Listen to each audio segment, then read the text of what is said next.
welcome to my channel Homemade.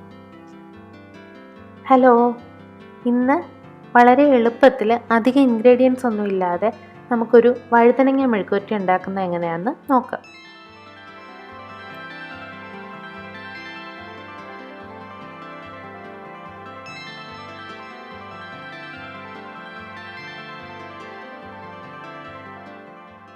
ഞാനിതുപോലെ പച്ച നിറത്തിലെ നീളമുള്ള വഴുതനങ്ങയാണ് എടുത്തിരിക്കുന്നത്.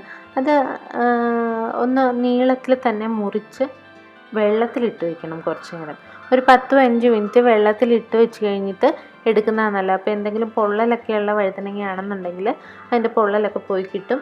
ഒരു ചെറിയൊരു കറ പോലെ ഉണ്ടാവും, അതിനൊരു പൊള്ളലുണ്ടാവും.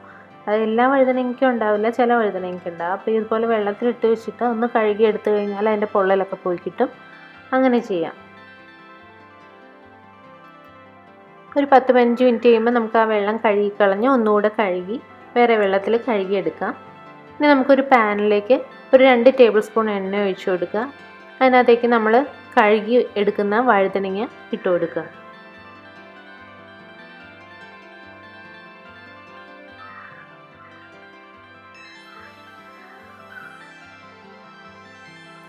പാകത്തിന് ഉപ്പും ചേർക്കുക. പിന്നെ ഒരു 8-10 പച്ചമുളക്, നമ്മുടെ എരിവിനനുസരിച്ച് പച്ചമുളകും കുറച്ച് വേപ്പില ഇട്ട് കൊടുക്കുക. ഇതിനകത്ത് ഞാൻ വേറെ എരിവിന് വേണ്ടി വേറെ ഒരു മുളകും ചേർക്കുന്നില്ല, മുളക് പൊടിയോ കുരുമുളകോ ഒന്നും ചേർക്കുന്നില്ല. അപ്പോൾ ആവശ്യത്തിന് എരിവിന് വേണ്ടി എല്ലാവരുടെയും അളവിനനുസരിച്ച് പച്ചമുളക് ചേർത്ത് കൊടുക്കുക.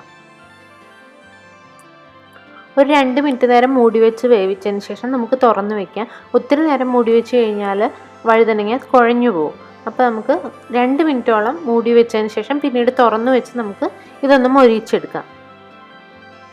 ചെറുതായിട്ടൊന്ന് എണ്ണയിൽ കിടന്ന് മൂത്ത് വരട്ടെ.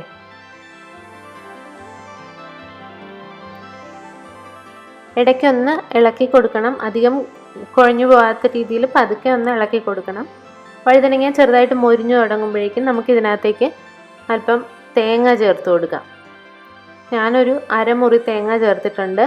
അരമുറി തേങ്ങ ചിരകിയെടുത്തതാണ് ചേർത്ത് കൊടുക്കുന്നത്. ഓരോരുത്തരുടെ ഇഷ്ടത്തിനനുസരിച്ച് തേങ്ങയുടെ അളവ് കൂട്ടുകയും കുറയ്ക്കുകയും ചെയ്യാം.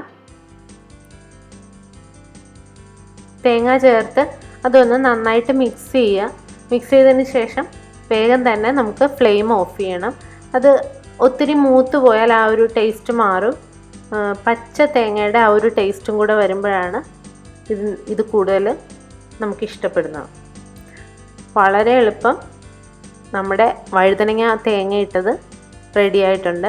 നമുക്ക് പെട്ടെന്നുണ്ടാക്കാവുന്ന ഒരു കറിയാണ്, എന്നാൽ ടേസ്റ്റും വളരെ നല്ലതാണ്.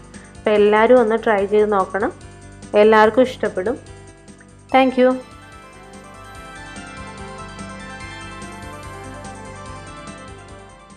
നിങ്ങൾക്ക് എൻ്റെ വീഡിയോ ഇഷ്ടപ്പെട്ടെങ്കിൽ സബ്സ്ക്രൈബ് ചെയ്യാൻ മറക്കല്ലേ.